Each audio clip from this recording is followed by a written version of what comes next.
Hello तो दोस्तों नमस्कार, कैसे हो सभी। आज मैं लेकर आया हूँ मानव पाचन तंत्र के 10 महत्वपूर्ण प्रश्न, ह्यूमन डाइजेस्टिव सिस्टम। तो स्टार्ट करते हैं अपन पहले प्रश्न से कि HCl का स्त्रावन करने वाली कोशिकाएं हैं। ए जाइमोटिन कोशिकाएं, बी ऑक्जेंटिक कोशिकाएं, सी कुफर कोशिकाएं, डी श्लेष्मा कोशिकाएं। एक एक ऑप्शन की अपन डिटेल में व्याख्या करने वाले हैं, फिर अपने आंसर को एक्सप्लेन करेंगे, ठीक है। तो पहले अपन बात करेंगे HCl का स्त्रावन करने वाली कोशिकाएं। तो स्टार्ट करते हैं अपन अपना पहला आंसर। तो HCl का स्त्रावन करने से पहले अपन स्टार्ट करते हैं आमाशय, स्टमक की बात करेंगे। किसकी बात करेंगे? स्टमक या आमाशय की बात करेंगे। किसकी? आमाशय या स्टमक। आमाशय या स्टमक। इस आमाशय या स्टमक में जठर ग्रंथियां पाई जाती। क्या पाई जाती? जठर ग्रंथियां। जो आमाशय है, इस आमाशय की दीवारों में जठर ग्रंथियां पाई जाती और इस जठर ग्रंथियों से जठर रस का स्त्रवण होता है। जठर ग्रंथियों से जठर रस का स्त्रवण होता है, सीक्रेशन होता है। जठर रस का स्त्रवण होता है। भाई आमाशय है हमारा, जो आमाशय स्टमक है, इस आमाशय की जो दीवारें हैं उस दीवारों पर जठर ग्रंथियाँ पाई जाती, गैस्ट्रिक ग्लैंड्स पाई जाती हैं, जो जठर रस यानी जठर रस का स्त्रवण करती है। और इस जठर रस के अंदर विभिन्न प्रकार की, यानी मुख्यतः अगर बात करें तो 3 प्रकार की सेल्स पाई जाती है इसके अंदर। यानी जठर रस के अंदर 3 प्रकार की सेल्स पाई जाती है, कोशिकाएं पाई जाती हैं। अब वो कौन कौन सी हैं अपन एक एक की बात करने वाले कि जठर रस के अंदर कौन कौन सी सेल्स पाई जाती है उसकी बातें कर लेते हैं। पहले बात करें तो सबसे पहले जो सेल जिसे अपन कहते हैं गॉबलेट सेल। क्या कहते हैं? गॉबलेट या श्लेष्मा या म्यूकस सेल। यानी गॉबलेट सेल या श्लेष्मा सेल या म्यूकस सेल। दूसरी सेल की बात करें तो दूसरी सेल जाइमोटिन सेल या चीफ सेल, या ऐसे लिख देते हैं, या प्रधान या चीफ सेल या पेप्टिक सेल, ठीक है। जाइमोटिन सेल, प्रधान सेल या चीफ सेल या पेप्टिक सेल। तो ये इसके अलग अलग नाम हैं। पहले अपन ने देखा कौन कौन सी जठर रस के अंदर 3 प्रकार की सेल्स पाई जाती है। कौन कौन सी? गॉबलेट सेल या श्लेष्मा सेल या म्यूकस सेल पहली। दूसरी जाइमोटिन सेल या प्रधान सेल या चीफ सेल या पेप्टिक सेल। तीसरी सेल की बात करें तो तीसरी सेल कौन सी है? तीसरी cell oxyntic cell, oxyntic cell या पैराइटल सेल, पैराइटल सेल। तो अपन ने तीनों सेल्स की बात करी। अब ये तीनों सेल्स अलग अलग रासायनिक पदार्थ का स्त्रावन करती है। जो गॉबलेट सेल है, ये गॉबलेट सेल या श्लेष्मा सेल या म्यूकस सेल की बात करें तो ये जो सेल है ये श्लेष्मा या म्यूकस का स्त्रवण या सीक्रेशन करती है। क्या करती हैं? जो गॉबलेट सेल है या श्लेष्मा सेल है, ये श्लेष्मा का स्त्रवण करेगी या सीक्रेशन करेगी, जबकि जाइमोटिन सेल या प्रधान सेल या चीफ सेल ये अलग अलग प्रकार के एंजाइम्स का स्त्रवण करती हैं। जैसे अब बात करें तो ये proenzyme comma pepsinogen comma gastric lipase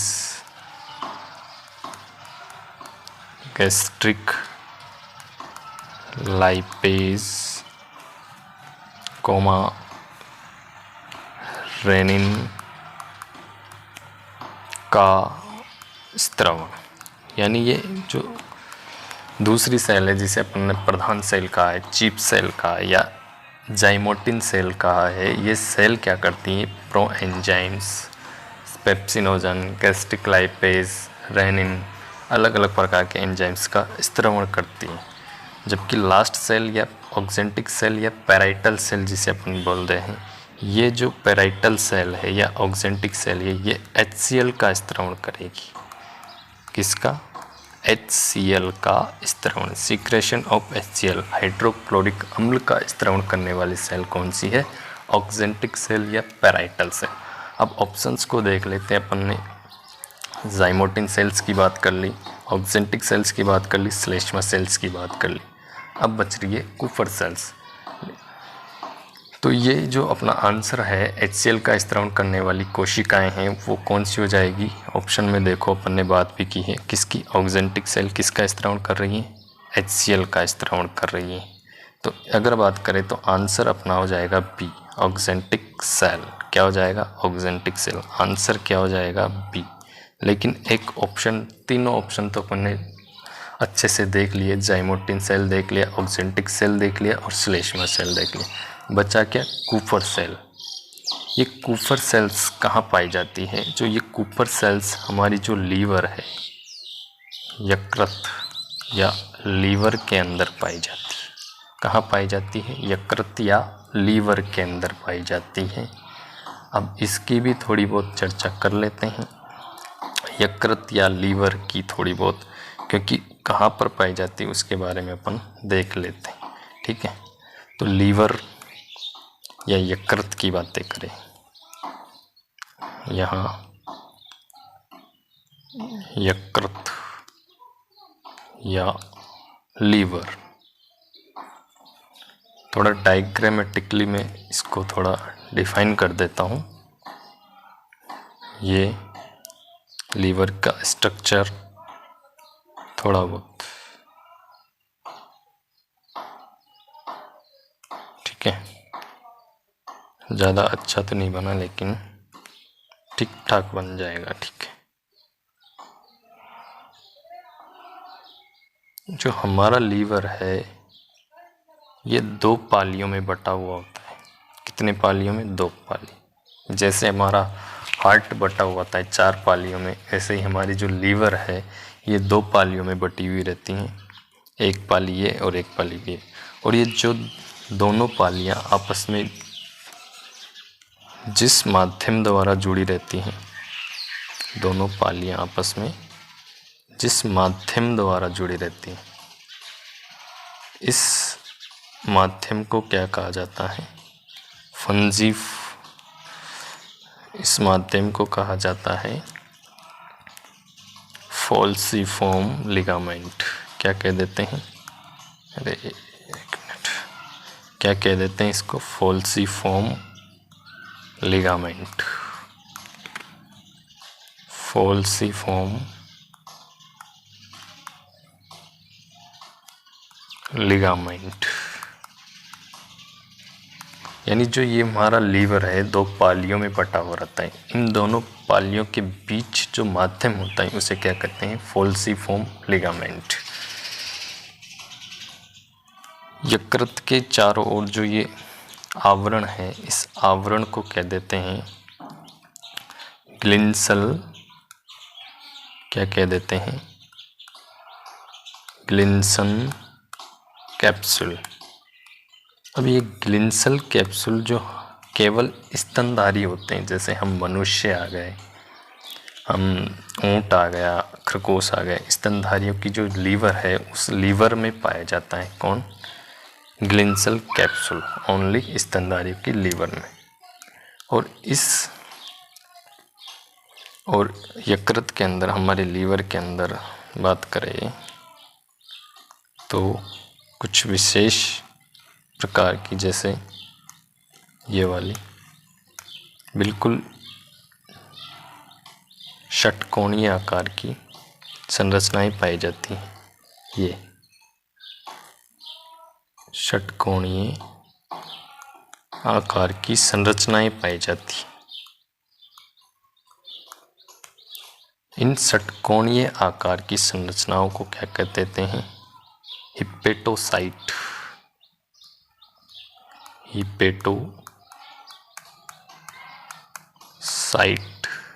hepatocytes या लीवर सेल बोल देते हैं, यकृत कोशिका बोल देते हैं। ये हिपेटोसाइट सेल या लीवर सेल का मेन फंक्शन क्या है? इनका जो फंक्शन है, जो कार्य है, वो है पित्तरस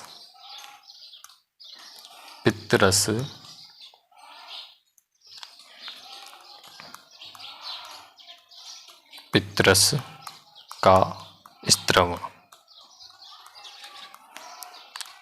क्या है? पित्तरस का स्त्रवण। यानी हिपेटोसाइट सेल्स या लीवर सेल्स की बात करें तो ये पित्तरस का स्त्रवण करती है, बाइल ज्यूस। किसका? बाइल ज्यूस का सीक्रेशन करेगी, ठीक है। और इन्हीं के अंदर बिल्कुल छोटी छोटी बूंदों के रूप में जो सेल्स पाई जाती हैं, इसको अलग कलर से लिख देता हूँ मैं, इससे ले लेते हैं, ठीक है। बिल्कुल ऐसे बूंदों के रूप में पाई जाती हैं, ऐसे।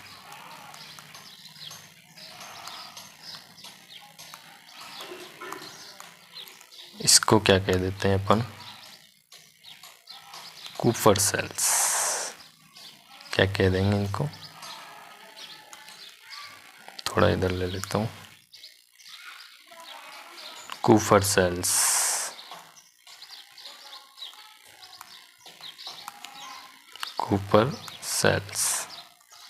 ठीक है।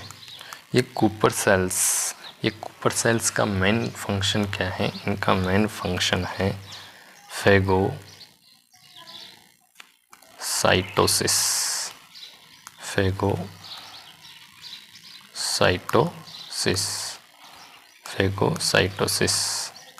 यानी कोशिकाओं का भक्षण करने का कार्य कौन करती हैं?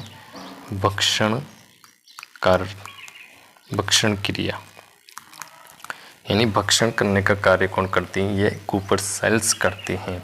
जो मृत आरबीसीज है, डब्ल्यूबीसीज है, उनको भी भक्षण यानी उनको खाने का कार्य कौन कर रही है? ये कूपर सेल्स कर रही है। और इनके अगर बात करें, मैंने अभी थोड़ी देर पहले बताया था कि ग्लिंसल कैप्सूल भी क्या होता है, जो ये केवल स्तनधारियों की लीवर में पाया जाता है, केवल स्तनधारियों की यकृत में पाया जाता है। इसी प्रकार से जो ये कूपर सेल्स है, ये भी केवल स्तनधारियों की लीवर में पाई जाती है। यानी जो कूपर सेल्स है, ये भी केवल स्तन, यानी जो ग्लिंसल कैप्सूल या कूपर सेल्स, दोनों को एक साथ लिख देते हैं, केवल स्तनधारियों की लीवर में पाई जाती है, केवल स्तनधारियों की लीवर में पाई जाती है। कौन सी? ग्लिंसल कैप्सूल और कूपर सेल्स। तो अपन ने कूपर सेल्स की भी बात कर ली कि कूपर सेल्स कहाँ पाई जाती है, क्या कार्य करती हैं। इनके साथ साथ अपन ने हिपेटोसाइट्स की भी बात की, फोल्सिफॉर्म लिगामेंट्स की बात की, ग्लिंसल कैप्सूल की बात की। तो एक प्रश्न के अंदर अपन ने 4, 5, 6, 7 प्रश्नों की बात कर ली। तो अपना आंसर तो क्या रह गया? ऑक्जेंटिक सेल, कूपर सेल्स की भी बात कर ली।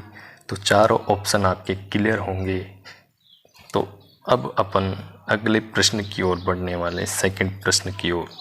तो पहला प्रश्न सबको समझ में आया होगा अच्छे से, ठीक है। स्टार्ट करते हैं अपन अगला प्रश्न, नेक्स्ट प्रश्न, दूसरा प्रश्न। क्या है दूसरा प्रश्न? कि लाइसोजाइम एंजाइम कहाँ पाया जाता है?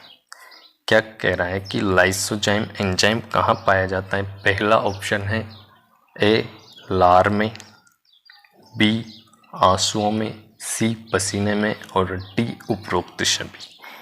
तो जो लाइसोजाइम एंजाइम है, ये लाइसोजाइम एंजाइम कहाँ पाया जाता है। ये लार में भी पाया जाता है और पसीने में भी पाया जाता है और आंसुओं में भी पाया जाता है। तो इसका आंसर हो जाएगा उपरोक्त सभी।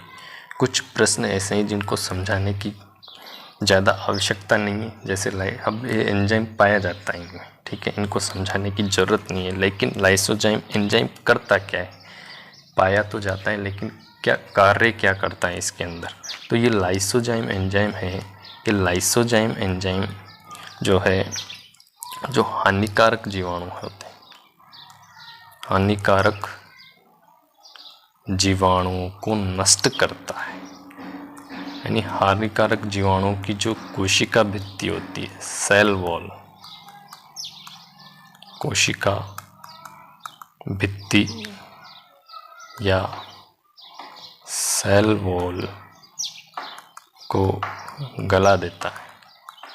ये कार्य करता है कौन, लाइसोजाइम एंजाइम, जिससे क्या होंगे, हानिकारक बैक्टीरिया नष्ट होने लग जाएंगे। ठीक है, तो लाइसोजाइम एंजाइम अपन ने बात भी की, लार में भी पाया जाएगा, आंसुओं में भी पाया जाएगा, पसीने में भी पाया जाता है और उपरोक्त सभी लार की अगर बात करें तो लार जो होते हैं, जो लार ग्रंथियाँ होती है, लार के अंदर लार ग्रंथियाँ पाई जाती है, सलाइवरी ग्लैंड्स पाई जाती है।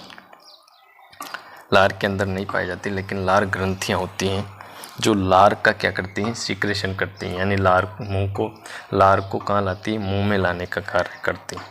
ठीक है, तो लार ग्रंथियाँ, अभी अगला प्रश्न आने वाला है लार ग्रंथियों से संबंधित, कि आगे बात करेंगे लार से। अश्रु ग्रंथियाँ होती है, जिससे आंसू, पसीने में अलग अलग प्रकार के हानिकारक जो पदार्थ होते हैं वो पसीने के माध्यम से बाहर निकलते हैं। सिक्रेशन, उत्सर्जन होता है, एक्सक्रेशन होता है किसका, पसीने के रूप में हानिकारक पदार्थों का। ठीक है, तो अगला प्रश्न अपन स्टार्ट करेंगे। तो आंसर आ गया अपना डी उपरोक्त सभी, डी उपरोक्त सभी। तो अगला प्रश्न स्टार्ट करते हैं। निम्न में से लार ग्रंथि नहीं है। अब कौन सी ऐसी ग्रंथि है जो लार ग्रंथि नहीं है। पहला ऑप्शन ए अधोजिह्वा या सबलिंगुअल ग्लैंड, अधोजिह्वा या सबलिंगुअल ग्लैंड। दूसरी है अधोजंभ या सबमैंडिबुलर ग्लैंड। तीसरी है लैक्राइमल ग्लैंड और डी ऑप्शन है कर्णपूर्व या पैरोटिड ग्लैंड।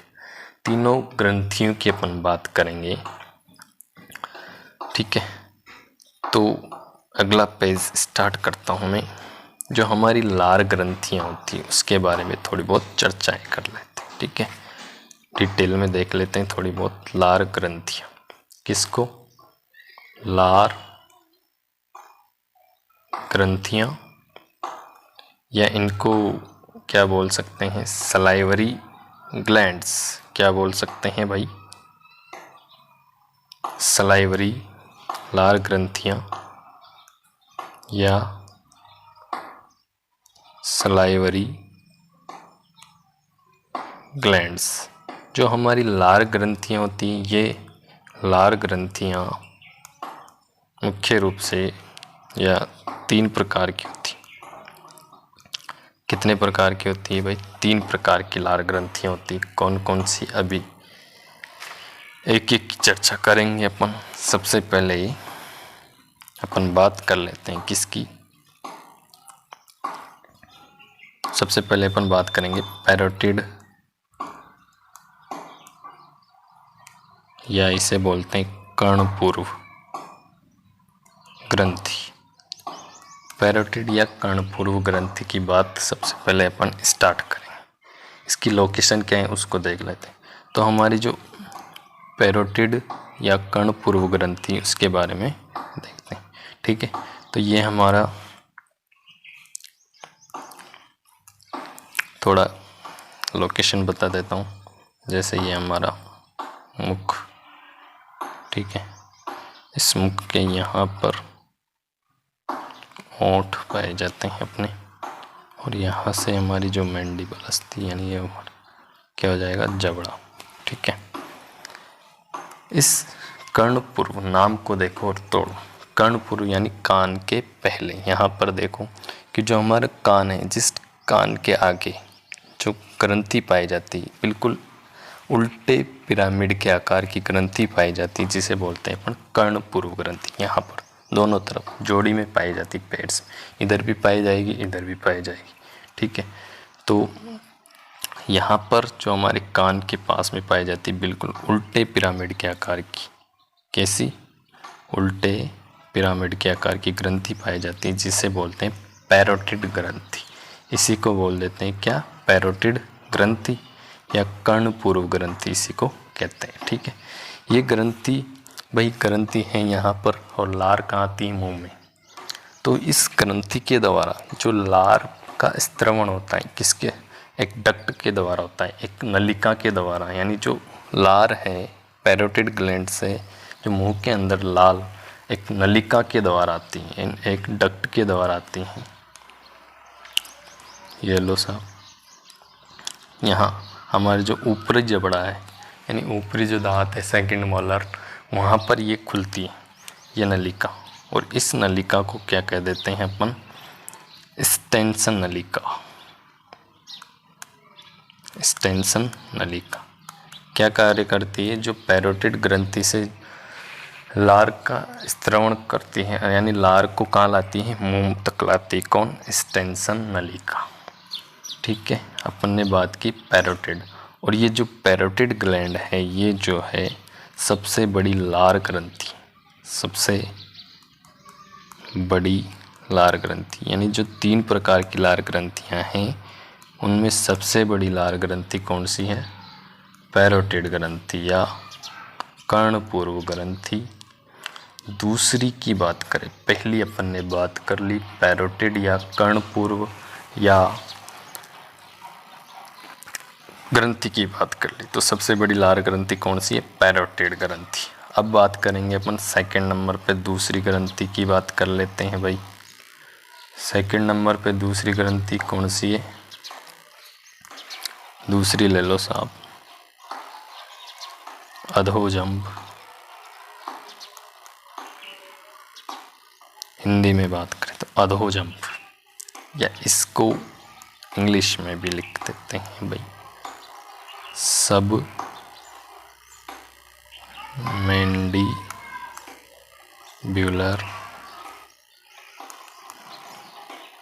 ग्लैंड, सब मैंडिबुलर ग्लैंड। इसको थोड़ा आगे बना दूंगा, ठीक है, जगह की। तो अधोजंभ या सब मैंडिबुलर ग्लैंड क्यों कहते हैं, ठीक है, एक बार इसका लोकेशन दिखा देता हूँ, उससे क्या है आपको समझ में आ जाएगा कि इसको सब मैंडिबुलर ग्लैंड क्यों कहा है। ठीक है,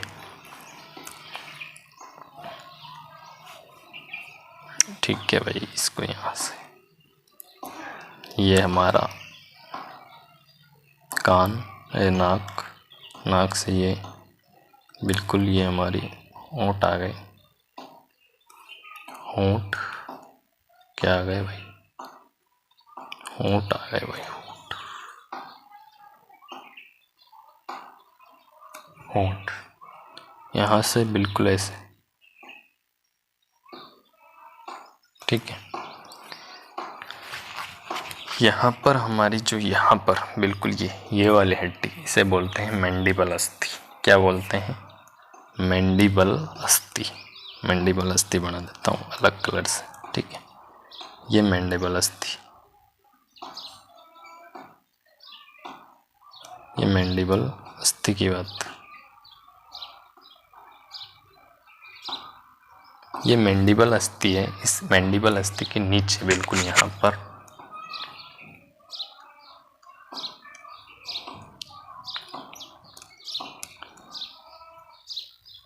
पाई जाती है ग्लैंड्स, थोड़ी साइज कम कर लो यहाँ पर, ठीक है, मैंडिबल अस्थि के नीचे पाई जाती है, इसलिए इसको जो ये ग्रंथियाँ पाई जाती हैं मैंडिबल अस्थि के नीचे, इसलिए इसको कहा है सब मैंडिबुलर ग्लैंड, क्योंकि सब के मतलब होता है नीचे, और कहाँ मैंडिबल अस्थि के नीचे पाई जाती, इसलिए इसको क्या कहा, सब मैंडिबुलर ग्लैंड।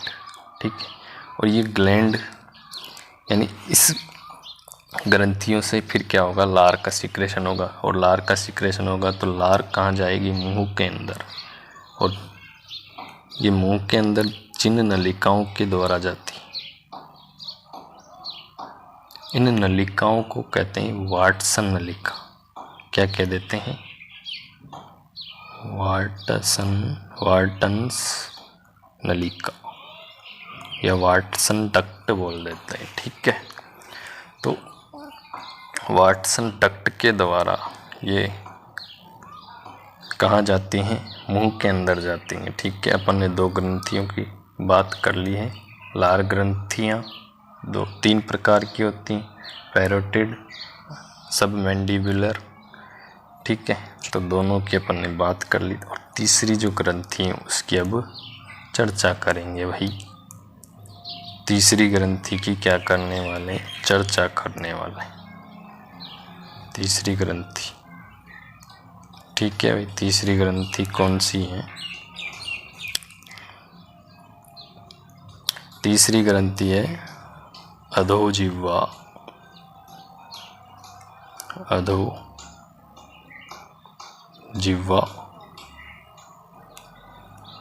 या इसे बोल देते हैं भाई जिह्वा के नीचे पाई जाती है ये ग्रंथि, इसलिए जिह्वा के नीचे का मतलब सब। अब जीभ को क्या बोलते हैं इंग्लिश में, लिंगवा बोल देते हैं, या टंग, तो इसलिए सब लिंगुअल ग्लैंड कह देते हैं। ठीक है भाई, अधोजिह्वा या सब लिंगुअल अधोजिह्वा ग्रंथि या सब लिंगुअल ग्लैंड बोल देते हैं। ठीक है, इसकी बात करें, इसकी भी थोड़ी लोकेशन देख लेते हैं। उसके बाद लोकेशन, जैसे ये हमारा नाक, ठीक है, यहाँ से ये हमारी अस्थि। ठीक है, अब अपन बनाएंगे जीभ, यहाँ से यहाँ तक, बिल्कुल ये क्या है, जीभ। ठीक है, इस जीभ के नीचे, बिल्कुल जीभ के नीचे पाई जाती छोटी छोटी यहाँ। ठीक है, इन ग्रंथियों को क्या कहते थे अपन, सब मैंडिबुलर, सब लिंगुअल, यानी जीभ के नीचे पाई जा रही है, इसलिए इसको क्या कह दिया, सब लिंगुअल कह देते हैं। ठीक है, और ये जो ग्रंथि है, इस ग्रंथि से जो लार का स्त्रवण होता है, यानी लार फिर कहाँ जाएगा, मुंह के अंदर, और जिस नलिका के द्वारा जाता है, यानी जो ये लार है जिस नलिका के द्वारा मुंह के अंदर प्रवेश करते हैं, उस नलिका को क्या कह देते हैं अपन, रिविनस की नलिका, रिविनस की नलिका, डक्ट ऑफ रिविनस, इंग्लिश में भी लिख देता हूँ, duct of Rivinus, duct of Rivinus की नलिका। तो अपन ने तीनों ग्रंथियों की बात कर ली। पहली ग्रंथि अपन ने बात की पैरोटिड ग्लैंड या कर्णपूर्व ग्रंथि जिसे अपन कहते हैं, इसकी बात कर ली, सबसे बड़ी लार ग्रंथि है। दूसरी ग्रंथि है अधोजंब या मैंडिबुलर ग्लैंड जिसे बोल देते हैं। तीसरी अपन ने सब लिंगुअल की बात कर ली या अधोजिह्वा ग्रंथि की बातें कर ली, यानी तीनों को अपन ने अलग अलग डायग्राम में सेपरेटली समझ लिया है। ठीक है, अगर एक डायग्राम में समझाता तो इतना समझ में नहीं आता, इसलिए अलग अलग डायग्राम में मैंने इसको समझा दिया है। ठीक है, तो अपना जो आंसर पहला है कि निम्न में से लार ग्रंथि नहीं है, तो आपको पता चल गया हो कि तीन प्रकार की लार ग्रंथियाँ हैं, कौन कौन सी, अधोजिह्वा, या सबलिंगुअल, दूसरी है अधोजम या सबमैंडिबुलर, तीसरी है लैक्राइमल। तो ये हमारा आंसर हो जाएगा, क्योंकि ये एक लार ग्रंथि नहीं है। ये क्या है? लार ग्रंथि नहीं है, ये क्या है? एक अश्रु ग्रंथि, अश्रु ग्रंथि। ठीक है, बिल्कुल यहाँ पर हमारी जो ये हड्डी है नाक वाली, यहाँ पर कठोर सतह के अंदर पाई जाती है लैक्राइमल ग्लैंड, जिसे अपन बोलते हैं अश्रु ग्रंथि या। ठीक है, इसलिए आंसर कौन सा हो जाएगा? लैक्राइमल ग्रंथि। तो आंसर हो जाएगा सी। तो अपन ने तीसरे प्रश्न को भी अच्छे से समझ लिया है। तो अगला प्रश्न स्टार्ट करते हैं अपन। अगला प्रश्न स्टार्ट करते हैं भाई। अगला प्रश्न कौन सा है?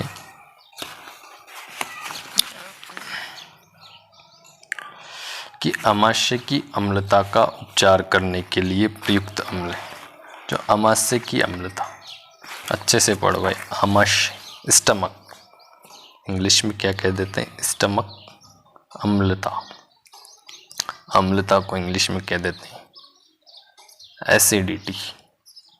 ठीक है, अब तो सब समझ ही गए होंगे, क्योंकि हिंदी में आपको पता नहीं है कि इसको अम्लता कहते हैं, क्या कह देते हैं? एसिडिटी। एसिडिटी तो सभी को मालूम ही होगी भाई, एसिडिटी क्या होती है।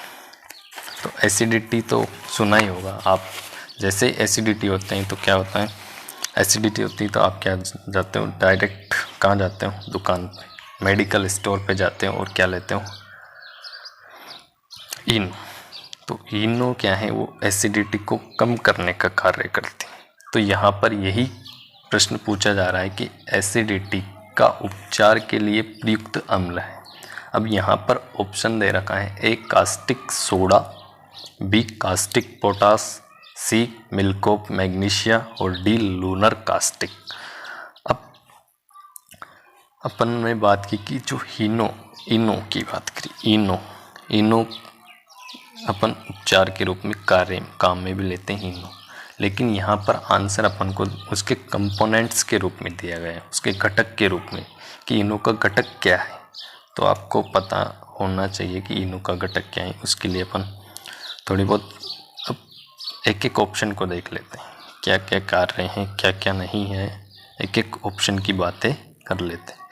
पहला ऑप्शन क्या है अपना? पहला ऑप्शन है कास्टिक सोडा। क्या है? Caustic soda. क्या है भाई? पहला ऑप्शन कास्टिक सोडा, जिसे अपन बोल देते हैं रासायनिक रूप से अगर बात करें, ये तो हो गया कास्टिक सोडा। अगर रासायनिक रूप से इसकी बात करें तो कास्टिक सोडा किसे कहते हैं? सोडियम हाइड्रोक्साइड, NaOH को। किसको कहते हैं? NaOH या सोडियम हाइड्रोक्साइड को कह देते हैं क्या? Caustic soda. इसका जो कार्य क्या है, फंक्शन क्या है? ये जो है साबुन निर्माण में, अपमार्जक या डिटर्जेंट निर्माण में भी, कागज़ आदि में इसका उपयोग किया जाता है। और मुख्यतः इसके जो उपयोग है पेट्रोलियम के शुद्धिकरण में भी किया जाता है। पेट्रोलियम के शुद्धिकरण, ठीक है, शुद्धिकरण में भी किया जाता है। किसका? कास्टिक सोडा का। दूसरा ऑप्शन, पहला ऑप्शन अपन ने क्लियर कर लिया कि कास्टिक सोडा या NaOH कह देते हैं, ठीक है, रासायनिक रूप से। दूसरा ऑप्शन है कास्टिक पोटास। क्या है कास्टिक पोटास? ये ना भाई देख लेते हैं। हाँ, पहला ऑप्शन कास्टिक सोडा, दूसरा कास्टिक पोटास। तो ये कास्टिक पोटास को अगर रासायनिक रूप से बात करें तो इसे बोलते हैं पोटेशियम हाइड्रोक्साइड। क्या बोल देते हैं? Potassium hydroxide. और ये पोटेशियम हाइड्रोक्साइड जो है, इसका जो उपयोग है कहाँ किया जाता है? औषधियों के निर्माण में, औषधियों, उर्वरक या खाद जिसे अपन बोल देते हैं, और फिटकरी निर्माण में। फिटकरी का सूत्र आपको पता ही होगा। फिटकरी में किया जाता है। ये इनका उपयोग है। 2 ऑप्शन देख ले। पहला ऑप्शन अपन ने देखा कास्टिक सोडा, दूसरा देखा कास्टिक पोटास, तीसरा ऑप्शन है मिल्क ऑफ मैग्नीशिया। तीसरा ऑप्शन क्या है भाई? तीसरा ऑप्शन है milk of magnesia. Milk of magnesia. अगर इसकी रासायनिक प्रवृत्ति की बात करें तो रासायनिक रूप से इसको कहते हैं मैग्नीशियम हाइड्रोक्साइड या MgOH का होल 2 MgOH2। ठीक है, मिल्क ऑफ मैग्नीशिया। इसका जो मेन फंक्शन है, मिल्क ऑफ मैग्नीशिया का जो मेन फंक्शन है, ये फंक्शन है कि जो हमारा जो आमाशय है स्टमक की अम्लता को दूर करने का, यानी ये आमाशय की अम्लता या एसिडिटी को दूर करने का कार्य है। अब आपको आंसर पता चल गया होगा कि आमाशय की अम्लता को दूर करने का कार्य कौन कर रहा है? Milk of magnesia. ठीक है, मिल्क ऑफ मैग्नीशिया। तो आंसर हो जाएगा अपना सी। आंसर क्या हो जाएगा? आंसर हो जाना है सी। आंसर क्या हो जाना है? सी। अब लास्ट में एक ऑप्शन और बच गया है, कौन सा? Lunar caustic. क्या बच गया? Lunar caustic. इस लूनर कास्टिक को रासायनिक रूप से बोलते हैं AgNO3 सिल्वर नाइट्रेट। जो अपन इसका जो उपयोग है वो किया जाता है जो चुनावी स्याही होती है। चुनावी स्याही यानी जब चुनाव होते हैं तो वहाँ पर उंगली पर निशान लगाया जाता है। उस निशान में जो स्याही होती है वो होती है AgNO3 सिल्वर नाइट्रेट की। ठीक है, इस सिल्वर नाइट्रेट को या AgNO3 को रंगीन बोतलों में रखा जाता है। क्यों रखते हैं इनको? क्या है, ये क्या होता है, प्रकाश यानी जो लाइट होती है उस लाइट में जल्दी से अपघटित होने लगता है, इसलिए इसको क्या करते हैं, किसमें? रंगीन बोतलों में रखा जाता है। यानी AgNO3 को इसको रंगीन बोतलों में रखा जाता है क्योंकि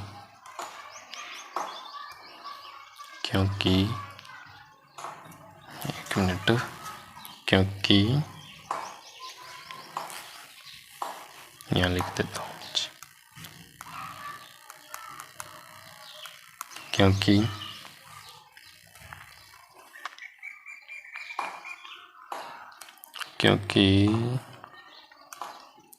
ये प्रकाश की उपस्थिति में जल्दी से अपघटित हो जाता है, इसलिए इसको क्या करते हैं कि रंगीन बोतलों में रखा जाता है। ठीक है, वीडियो थोड़ा लंबा होगा इसलिए, ठीक है, थोड़ा लंबा तो होगा लेकिन आप आंसर एक्सप्लेनेशन क्या है पूरे देख सकते हो। ठीक है, एक एक चीज़ को अपन खुल के, ठीक है, पहला है caustic soda, caustic potash, milk of magnesia, lunar caustic. अपन ने बात भी कर ली कि कौन सा आंसर होगा। आमाशय की अम्लता, एसिडिटी आप सभी जानते हो, इनो के रूप में प्रयोग करते हो, और उस इनो के अंदर क्या होता है? Milk of magnesia. क्या होता है? Milk of magnesia. ठीक है, तो आंसर अपना आ जाएगा मिल्क ऑफ मैग्नीशिया सी। और ये प्रश्न जो है पिछली एग्ज़ाम यानी रीट के अंदर आया हुआ है। ठीक है, एक प्रश्न मैंने ऐसा भी डाल दिया जो आया हुआ है, वैसे उनमें से भी है लेकिन पर्टिकुलर रीट के अंदर आने वाला ये आमाशय की ये प्रश्न आया हुआ है। ठीक है, तो अगला प्रश्न देखते हैं भाई, तीसरा, कि सारणी फर्स्ट एवं सारणी सेकंड में से कौन सम्मिलित नहीं है? सुमेलित नहीं, वो देखना है। सारणी फर्स्ट यानी पहला है कृंतक, जिसे अपन इंग्लिश में बोलते हैं इंसाइजर। ये क्या कार्य कर रहा है भाई? भोजन को चबाने का कार्य कर रहा है। ठीक है, ये तो सही है। दूसरा रदनक भोजन को फाड़ने का कार्य कर रहा है। ठीक है। अग्रचवर्णक ये भोजन को पीसने का कार्य करना। ठीक है, चीरना फाड़ना क्या है? रदनक का कार्य। और डी च्वर्णक भोजन को काटना, तो काटने का कार्य ये नहीं करता, ये जो है भोजन को चबाने का कार्य कर रहा है। किसका? चबाने का कार्य करता है। कौन? च्वर्णक या मोलर्स की बात करें तो आंसर तो क्या हो जाएगा? अपना आंसर हो जाएगा डी। लेकिन इन दांतों के बारे में थोड़ी बहुत और चर्चाएं कर लेते हैं। क्या? कि जो हमारे दांत हैं, दांत टीथ की बात कर लेते हैं। टीथ या दांतों की बात कर लेते हैं। क्या कर लेते हैं? दांतों की बातें कर लेते हैं। दांत भाई, हमारे दांत जो होते हैं 4 प्रकार के होते हैं। अभी आपने देखा भी है कौन कौन से? इंसाइजर, कैनाइन, प्रीमोलर और मोलर। 4 प्रकार के दांत होते हैं, यानी ये अलग अलग प्रकार के होने के कारण अब इनको थोड़ा बहुत मैं समझा भी देता हूँ। ये इंसाइजर आई से डिनोट कर रहा हूँ, कैनाइन सी से डिनोट कर रहा हूँ, प्रीमोलर पी से डिनोट कर रहा हूँ और लास्ट में मोलर एम से डिनोट, ICPM। ठीक है, इससे डिनोट कर दिया। ठीक है। अब जो वयस्क की बात करें, यानी वयस्क में दांतों की संख्या कितनी होती है और बच्चों में दांतों की संख्या कितनी होती है। ठीक है, उनकी बात करें तो सबसे पहले इनके पहले अपन एक चीज़ और मालूम होना चाहिए कि इनका दंत सूत्र क्या होता है। उससे क्या है, आप कंफ्यूज नहीं होंगे। दंत सूत्र, दंत सूत्र, दंत सूत्र। वयस्क का दंत सूत्र की बात करें कितना होता है? 21-23/21-23 जबकि किसकी? बच्चों में बात करें तो 21/02/21/02 ये क्या है? दंत सूत्र है वयस्क और बच्चे का। ठीक है। अब अपन एक एक की बात करते हैं। इंसाइजर और कैनाइन, प्रीमोलर और मोलर।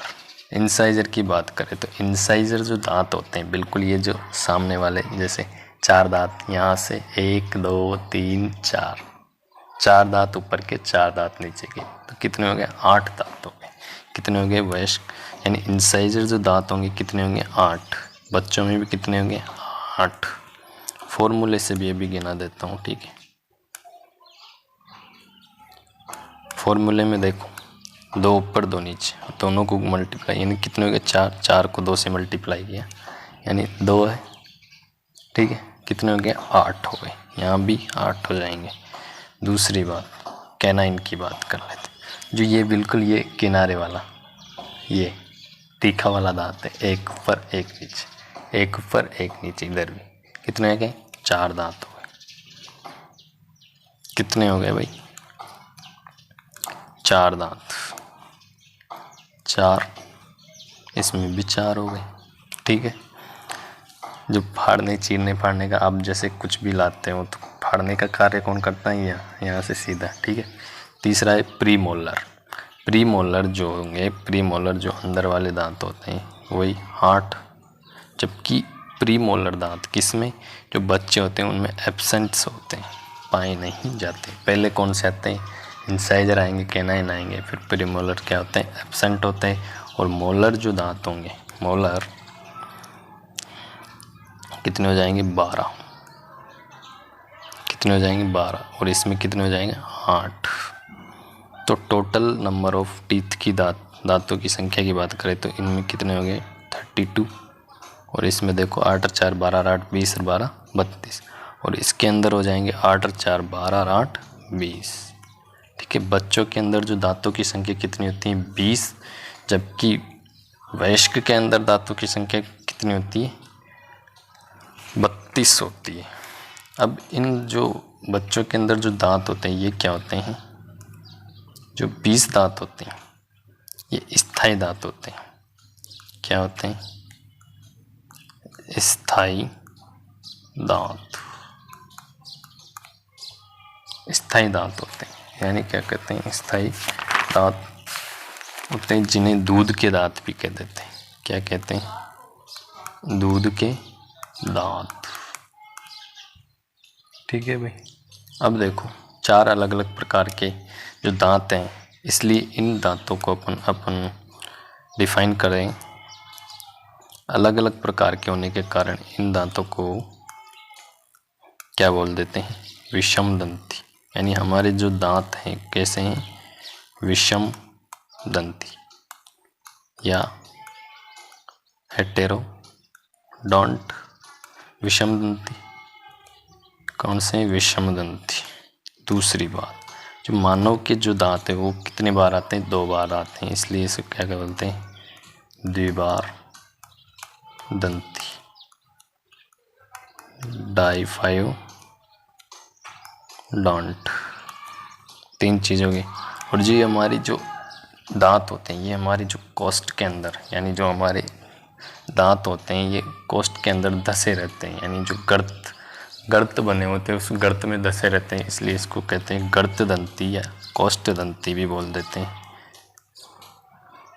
गर्त दंती या कोष्ठ दंती या थिकोडोंट। जब अपन दांत की संरचना पढ़ेंगे तो उस समय इसको अच्छे से पढ़ेंगे। जब अपन पाचन तंत्र की डिटेल में व्याख्या करेंगे उस समय अपन इसको अच्छे से पढ़ने वाले हैं। अभी के लिए थोड़ी थोड़ी नॉर्मल सी जानकारी मैं आपको दे रहा हूँ। ठीक है, तो अपन ने दांत की थोड़ी बहुत बातें कर ली। वयस्कों में कैसे होते हैं, वयस्कों में कितने दांत होते हैं, बच्चों में क्या होता है, वयस्क का दंत सूत्र क्या होता है, बच्चों का दंत सूत्र क्या होता है, अपन ने इनकी बातें कर ली। ठीक है, तो अपना आंसर क्या होना है। ठीक है, आंसर तो अपन ने लिख भी लिया था और अपन ने अलग अलग ऑप्शंस की भी बात कर ली, और अपन ने सही आंसर क्या होगा, यानी ये भोजन को काटने का कार्य नहीं कर रहा है, किसका कार्य कर रहा है, चबाने का कार्य कर रहा है। कौन, चौर्णक मोलर। ठीक है, लास्ट। तो अगला प्रश्न अपन स्टार्ट करते हैं कि आहार नाल का वह भाग जिसमें रसांकुर या विलाई पाए जाते हैं। जो हमारा जो आहार नाल है, आहार नाल का वह भाग जिसमें क्या पाए जाते हैं, रसांकुर पाए जाते हैं या विलाई पाए जाते हैं, वो कौन सी हैं। ए आमाशय हैं, या छोटी आंत है, या बड़ी आंत है, या ग्रसनी है। ठीक है, तो अपन एक एक की बात करेंगे ऑप्शन की। सबसे पहले देखते हैं अपन आमाशय। आमाशय की बात करें या स्टमक की बात करें तो बिल्कुल इसकी जो संरचना है बिल्कुल एक थैले के समान है। किसके समान, थैले के समान संरचना होती है। और ये भोजन को जो है अम्लीय माध्यम में, भोजन को एसिडिक मीडियम में या अम्लीय माध्यम में पचाने का कार्य कौन कर रहा है, आमाशय करता है। कौन करता है, आमाशय करता है। आमाशय की संरचना थोड़ी बहुत ऐसे जी, बिल्कुल ये हमारी ग्रास नली या जिसे अपन बोलते हैं फूड पाइप, फूड पाइप से डायरेक्ट भोजन का आता है इस आमाशय या स्टमक के अंदर आता है। ठीक है, ये स्टमक के अंदर आ जाता है, आमाशय या स्टमक के अंदर आता है। इसका जो 4 पार्ट होते हैं इसके भी, पहला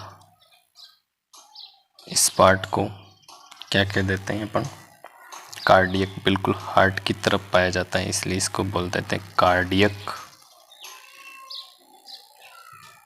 या हिंदी में बात करें थोड़ा इसको नेक्स्ट पेज पे ले लेते हैं। ठीक है, इसमें थोड़ा जगह कम है, क्या ले लेते हैं, बिल्कुल आमाशय की संरचना की बात कर रहे हैं अपन, देख लेते हैं। बिल्कुल ये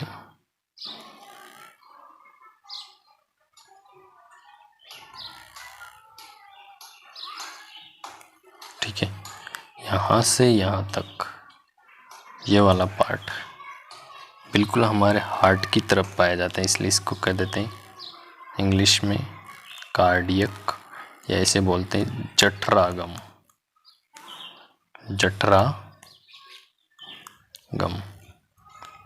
हिंदी में। ठीक है, दूसरे भाग की बात करें तो ये वाला भाग बिल्कुल यहाँ से, इसको बोल देते हैं फंडस, जिसके अंदर गैस भरी हुई रहती है, फंडस, इसको बोल देते हैं फंडस। और तीसरा जो पार्ट है, तीसरा जो पार्ट है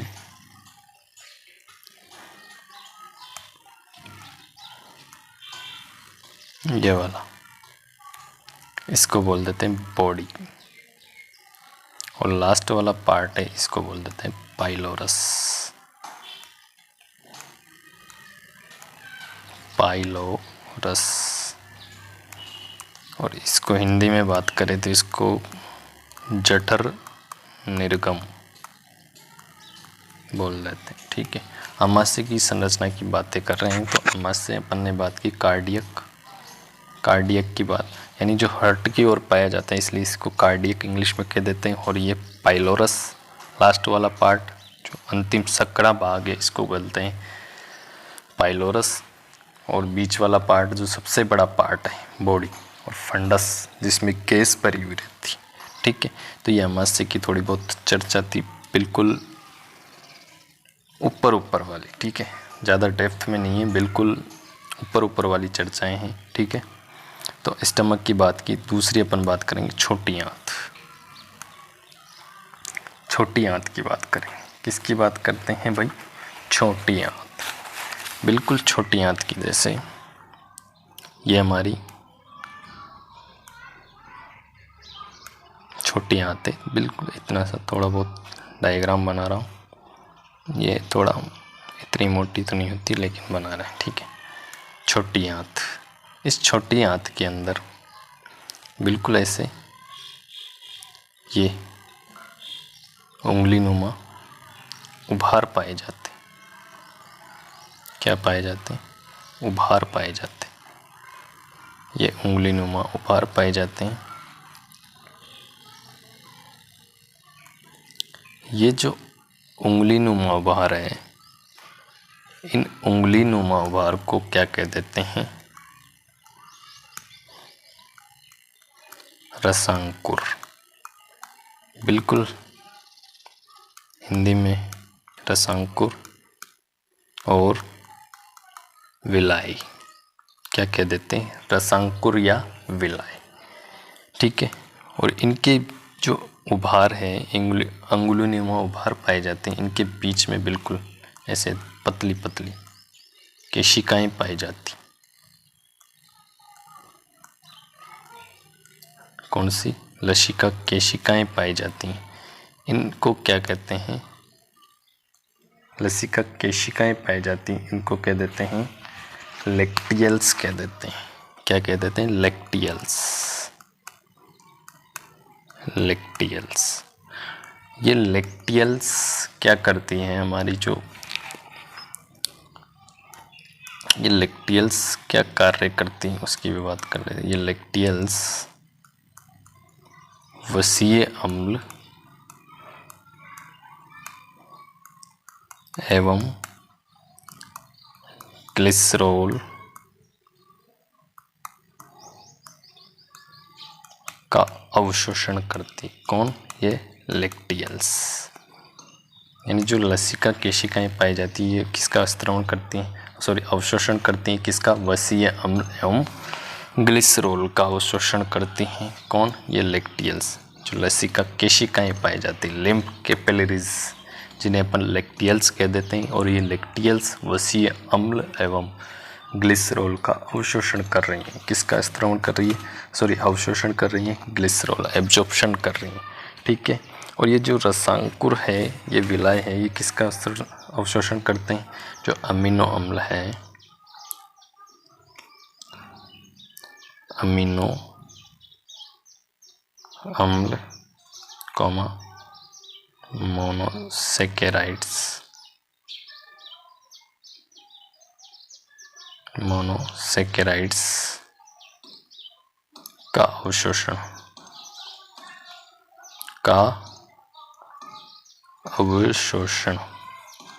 कौन कर रही है? ये रसांकुर, यानी इस रसांकुर के बीच बीच में पाई जाती है कौन सी? लैक्टियल्स, जिन्हें जो लसिका केशिकाएं पाई जाती हैं इनको कहते हैं लैक्टियल्स। और ये लैक्टियल्स वशीय अम्ल एवं ग्लिसरॉल का अवशोषण कर रही है। किसका? ग्लिसरॉल। ठीक है भाई। अगला अपना अपना आंसर क्या कह रहा है कि आहार नाल का वह भाग जिसमें रसांकुर पाए जाते हैं, क्या पाए जाते हैं? रसांकुर पाए जाते हैं, उसे क्या कह देते हैं? वो कहाँ पाए जाते हैं? कौन सा भाग है जिसमें रसांकुर पाए जाते हैं? तो अपन ने बात भी की है कि रसांकुर कहाँ पाए जाते हैं? छोटी आंत में। कहाँ पाए जाते हैं? छोटी आंत में। ये छोटी आंत में जो सर्वाधिक पाचन, यानी छोटी आंत के अंदर अगर बात करें, यानी छोटी आंत में, यहाँ लिख देता हूँ, सर्वाधिक पाचन एवं अवशोषण छोटी आंत में होता है, दोनों ही। यानी सर्वाधिक यानी सबसे ज़्यादा अवशोषण भी कहाँ होता है? छोटी आंत में। और सबसे ज़्यादा पाचन भी कहाँ होता है? छोटी आंत में। कहाँ होता है? छोटी आंत में। क्यों होता है भाई? अवशोषण की क्रिया सर्वाधिक छोटी आंत में क्यों होती है? क्योंकि इसमें क्या पाए जाते हैं? रसांकुर या विलाई। ये रसांकुर या विलाई जो क्या करते हैं? अवशोषण की प्रक्रिया को बढ़ाते हैं। एक तो ये कारण है इसका।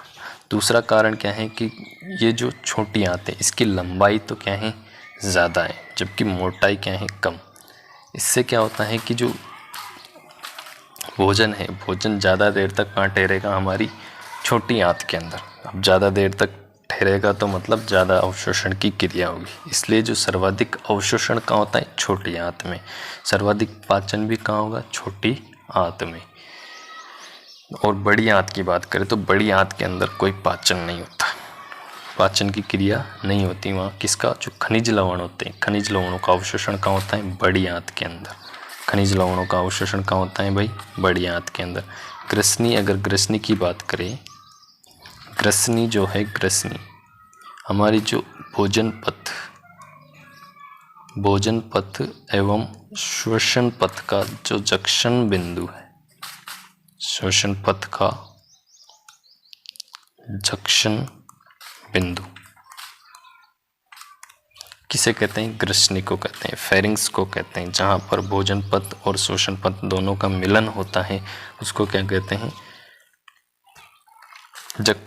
ग्रसनी कहते हैं। और इस ग्रसनी की बात और यहाँ पर ही क्या पाए जाते हैं? जो यूविला और एपिग्लोटिस नामक संरचनाएं पाई जाती हैं। जो एपिग्लोटिस क्या करती हैं? जो अपन भोजन जैसे ही अंदर प्रवेश करता है तो ये एपिग्लोटिस क्या हो जाता है? बंद हो जाता है, जिससे क्या होता है कि भोजन श्वसन पथ में जाने से रुक जाता है। भोजन कहाँ जाता है? भोजन पथ में, यानी हमारी ग्रास नाल से होता हुआ कहाँ चला जाता है? आमाशय की ओर, न कि फेफड़ों में जाता है। किसके कारण? वो एपिग्लोटिस। ठीक है, तो आंसर तो अपना हो जाएगा बी। आंसर हो जाएगा बी, छोटी आंत। और अपन ने एक एक स्टमक की भी बात की, बड़ी आंत में भी बात की, ग्रसनी की भी बात की। अगला प्रश्न देखो भाई, आमाशय के सक्रिय दूरस्थ छोर को कहते हैं। आमाशय के सक्रिय दूरस्थ छोर को क्या कहते हैं? अपन ने अभी आमाशय की स्ट्रक्चर की बात भी की थी, पीछे आ जाते हैं। आमाशय के स्ट्रक्चर, यहाँ ये लो साहब, आमाशय का स्ट्रक्चर आ गया। इस आमाशय के स्ट्रक्चर में अपन ने देखो प्रश्न क्या है, पहले वो देखो कि आमाशय के दूरस्थ छोर को कहते हैं। ए ऑप्शन कार्डियक या जठरागम, बी ऑप्शन ग्रहणी या डिओडिनम, सी ऑप्शन है ग्रसनी या फेरिंग्स, डी ऑप्शन है जठर निर्गम या पाइलोरस। क्या बोल देते हैं? पाइलोरस। कार्डियक जो हार्ट की ओर पाया जाता है, कार्डियक अपन ने बात भी की। ये लो साहब, इसको ये लो, कार्डियक की बात की जो कार्डियक हमारे बिल्कुल हार्ट की तरफ पाया जाता है कार्डियक। फंडस जो शीर्षस्थ भाग है, ऊपर वाला भाग है, वो फंडस जिसमें केस भरी होती है। और बॉडी, और ये जो अमाशय का सबसे बड़ा भाग कौन सा है, बॉडी। और पाइलोरस जो है सबसे जो सकरा भाग है, बिल्कुल यहाँ बिल्कुल छोटा भाग है, सबसे छोटा भाग, और सकरा भाग है पाइलोरस। ठीक है। और दूरस्थ छोर अंतिम भाग भी कौन सा है, पाइलोरस। और यहाँ पर जो छोटी आंत आती है, इस छोटी आंत और अमाशय के बीच में ये जो वोल्व पाया जाता है, इसको बोलते हैं पाइलोरिक वोल्व कह देते हैं। ये पाइलोरिक वोल्व करता क्या है, यानी एक बार अमाशय से भोजन छोटी आंत के अंदर आ गया, उस भोजन को छोटी आंत से वापस कहाँ नहीं जाने देगा, अमाशय के अंदर, स्टमक के अंदर नहीं जाने देता है। कौन, पाइलोरिक वोल्व। तो इसमें आंसर क्या है भाई, कि अमाशय के सक्रिय दूरस्थ छोर को कहते हैं, अमाशय के सक्रिय दूरस्थ छोर को क्या कहेंगे अपन, पाइलोरस। क्या कहेंगे, पाइलोरस। आंसर क्या आ जाएगा, डी। क्या आ जाएगा, डी। अपने देखो यहाँ लास्ट वाला भाग है, इसको क्या कह रहे हैं, अंतिम दूरस्थ छोर को क्या कह रहे हैं, पाइलोरस। ठीक है। अगली बात, ठीक है। तो अपन बात की किसकी, जठरागम देख लिया अपन ने, दोनों देख लिए। और ग्रसनी की भी बात की थी कि जो भोजन पथ एवं शोषण पथ का जंक्शन पॉइंट कौन सा है, ग्रसनी। ड्यूडेनम जो है हमारी जो छोटी आंत का प्रारंभिक भाग है, छोटी आंत का प्रारंभिक भाग कौन सा है, ग्रहणी। और इस ग्रहणी के अंदर ही क्या होता है, जो सभी पाचक रस कहाँ आते हैं, इस ग्रहणी के अंदर प्रवेश, सभी पाचक रस कहाँ आते हैं, इस ग्रहणी के अंदर। ठीक है। तो आंसर क्या हो गया अपना, जठरागम, जठर निर्गम या पाइलोरस जिसे बोल देते हैं। अगला, लेक्टियल केंद्रीय लसिका वाहिनी पाई जाती है। अपन ने अभी बात भी की थी लेक्टियल केशिकाएं की बात भी की थी। इसमें देखो रसांकुर के अंदर लेक्टियल्स, ठीक है। ये लेक्टियल्स केंद्रीय लसिका वाहिनी कहाँ पाई जाती है, रसांकुर के अंदर पाई जाती है। कहाँ पाई जाती है, रसांकुर या विलाई में। यानी जो हमारी जो छोटी आंत के अंदर जो उंगली नुमा भार है, उस उंगली नुमा भार, यहाँ पर मैं थोड़ा वापस से, ये छोटी आंत है, ठीक है। इस छोटी आंत के बीच में बिल्कुल ये जो उंगली नुमा भार पाए जाते हैं, ठीक है। इनके बीच बीच में ये पाई जाती है बिल्कुल पतली पतली केशिकाएं पाई जाती। इन्हीं को कहते हैं लेक्टियल केंद्रीय लसिका वाहिनी, लिम्फ डक्ट्स बोल देते हैं। जो कहाँ पाई जाती, छोटी आंत के अंदर, और छोटी आंत में भी कहाँ, रसांकुर के बीच में। ये रसांकुर है, रसांकुर के बीच में पाई जाती हैं, ठीक है। अब बात करें लीवर की, लीवर की बात अपन ने पहले प्रश्न में कर ली थी मोटी मोटी, तो उतनी बातें अपन वहाँ तक अपना ऑप्शन क्लियर था। अग्नाशय, पेनक्रियास की बात अभी कर लेते हैं, स्प्लीन की बात कर लेते हैं। अग्नाशय अपन ने बात भी की थी, जैसे अग्नाशय ग्रंथियाँ पड़ी थी। भाई अग्नाशय की बात करें,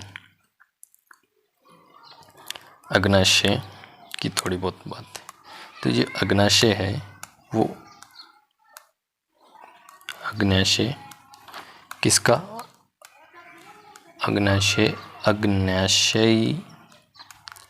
रस का स्त्राव करता है।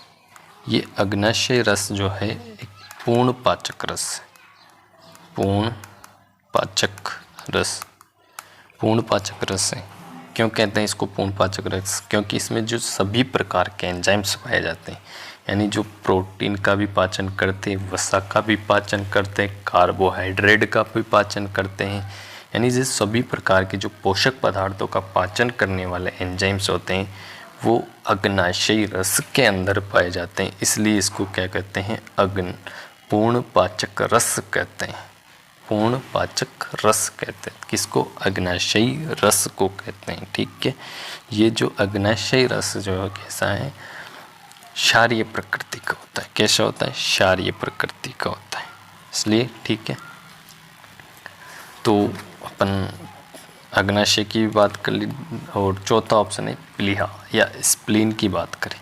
ये स्प्लीन की बात करें तो स्प्लीन जो है, स्प्लीन को अपन बात करें तो ये जो है स्प्लीन को अपन कहते हैं, यहीं ले लेते हैं, स्प्लीन या प्लीहा की बात करें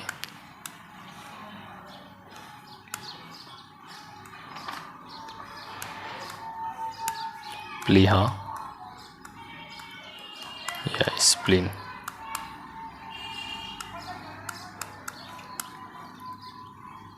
क्या कहते हैं? आरबीसी का कब्रिस्तान किसे कहा जाता है? प्लीहा या स्प्लीन को कहते हैं।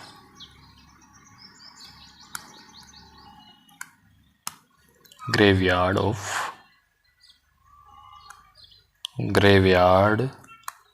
ऑफ आरबीसी, यानी आरबीसी का कब्रिस्तान किसे कहता है? किसे कहते हैं भाई?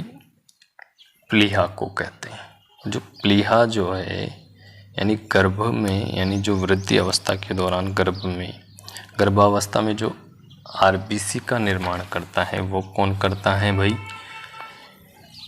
प्लीहा करता है। यानी गर्भावस्था में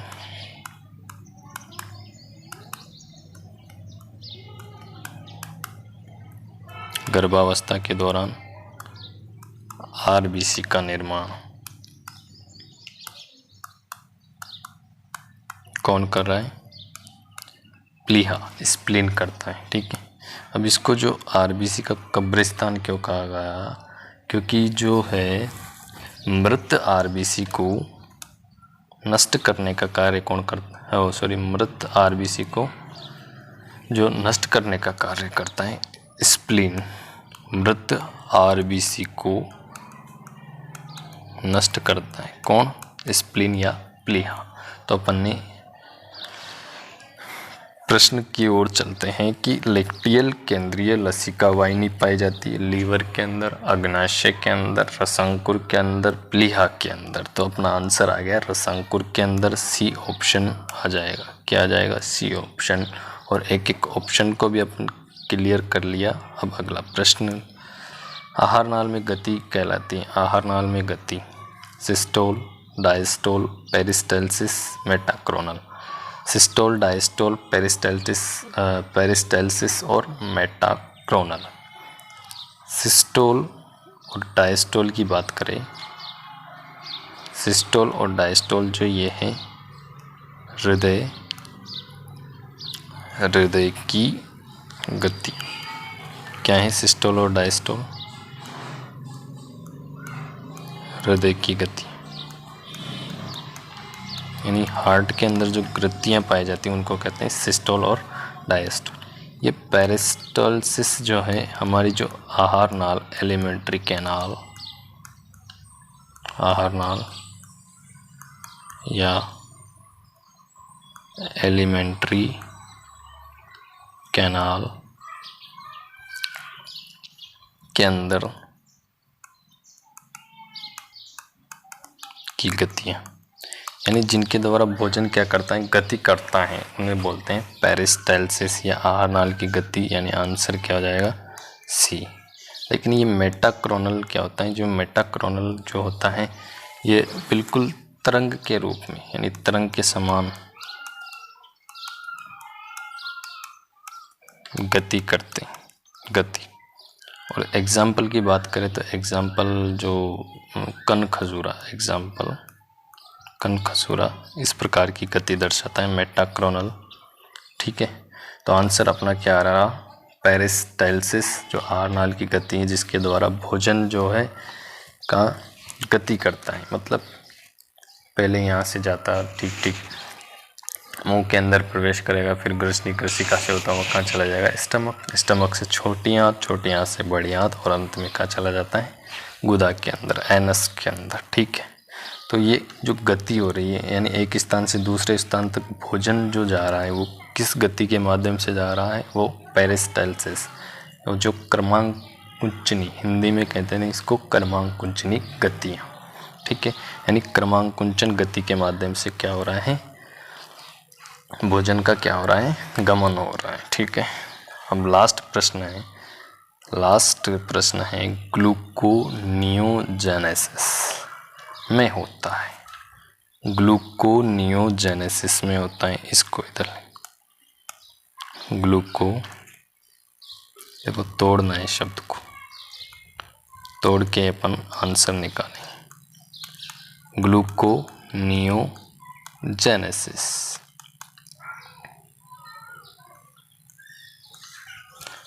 एक चीज़ की ध्यान रखना कि जेनेसिस, ये जेनेसिस शब्द जहाँ भी आ जाता है, इस जेनेसिस का अर्थ क्या होता है, जेनेसिस का मतलब होता है निर्माण करना।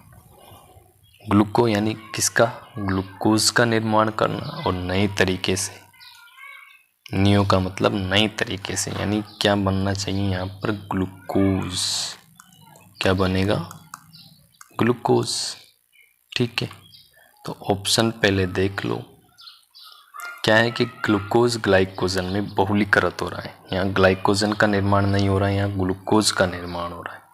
बी ऑप्शन देखो, ग्लाइकोजन ग्लूकोज में टूट जाता है, ग्लाइकोजन ग्लूकोज में टूट जाता है, ठीक है। तीसरा है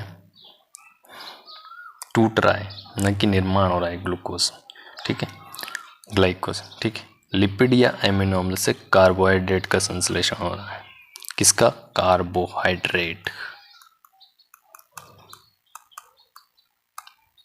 कार्बोहाइड्रेट का, जबकि कार्बोहाइड्रेट क्या है, एक प्रकार से कार्बोहाइड्रेट ही क्या है, ग्लूकोज, यानी कार्बोहाइड्रेट्स अलग अलग प्रकार के, मोनोसैकेराइड, डाइसैकेराइड, तो ग्लूकोज क्या है, एक प्रकार से कार्बोहाइड्रेट। तो यहाँ पर किसका निर्माण हो रहा है, कार्बोहाइड्रेट का निर्माण हो रहा है, यानी ग्लूकोज का निर्माण हो रहा है, यानी आंसर तो क्या हो जाएगा, ये सी।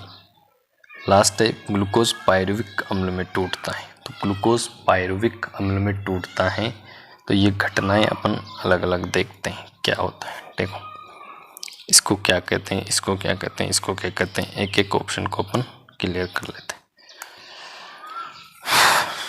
मैंने अभी एक बात बोला कि जहाँ भी एक तो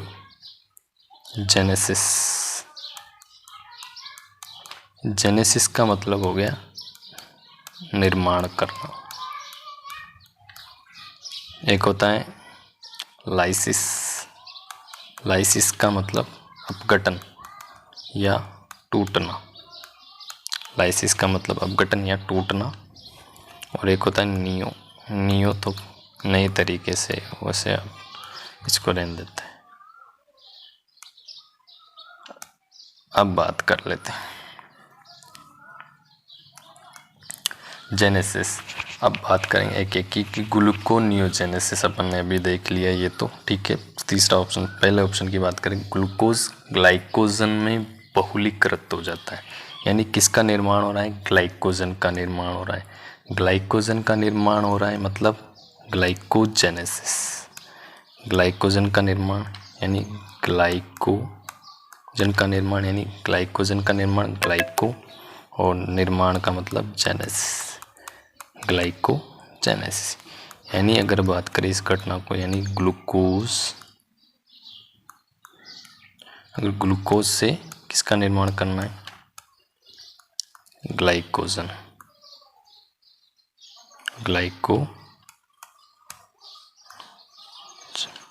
यानी ग्लाइकोजन का निर्माण ग्लूकोज से ग्लाइकोजन, ग्लाइकोजेनेसिस कहलाता है।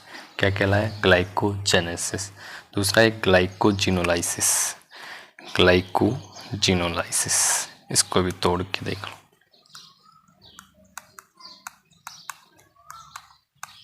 जिनोलाइसिस, अब देखो लाइसिस जहाँ आ गया,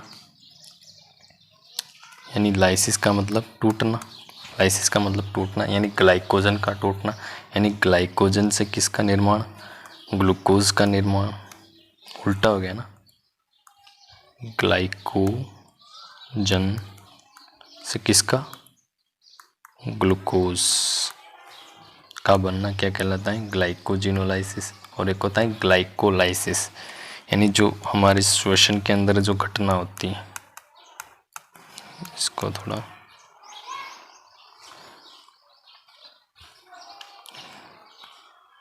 ग्लाइकोलाइसिस सुना ही होगा आपने, श्वसन के अंदर भी होती है घटना ग्लाइकोलाइसिस। क्या होता है ग्लाइकोलाइसिस के अंदर, यानी ग्लूकोज 2 ट्राई किसमें, पायरुविक अम्ल है।